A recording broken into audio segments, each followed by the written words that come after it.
Hi everyone and welcome to the lab session on Soul Tenant Node. To create the Soul Tenant nodes, first of all we will browse to the URL consolecloud.com and in the search box we will write the Soul Tenants nodes. Press enter. Soul Tenant nodes and then press enter. Within a second you can see here a number of results. Just click on the first result. Now from this window we have an option to create the Soul Tenant group. Click on Soul Create Node Group. There are various properties which we need to provide. First one is a group name. You can name it anything as you wish. We have to choose the region. We can choose any region of your choice. Then click on continue. Then we are required to either select the node template or create the node template.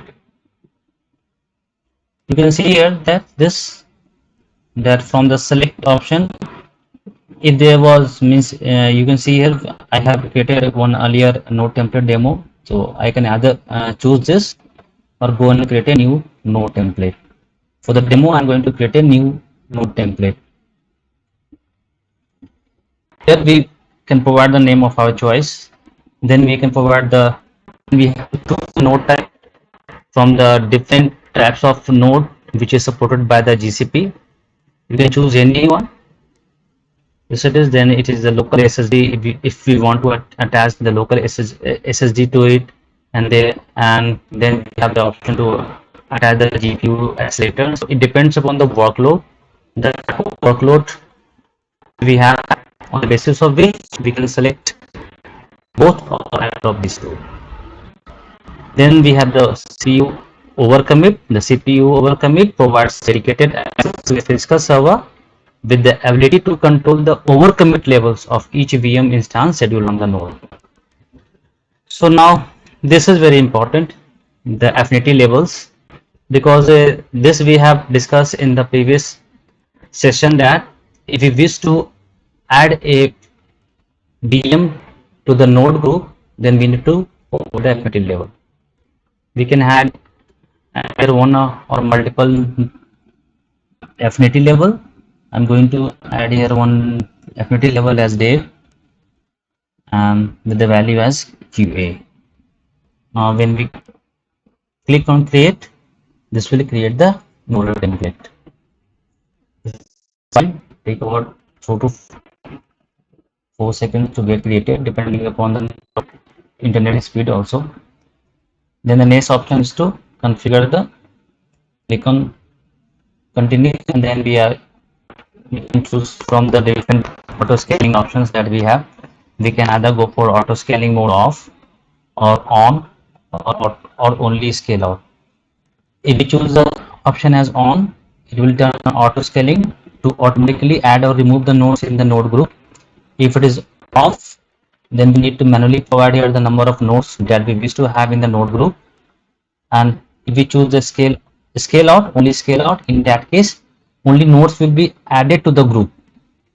Okay, so in this case only node will be added to the group, nodes will not be removed from the group.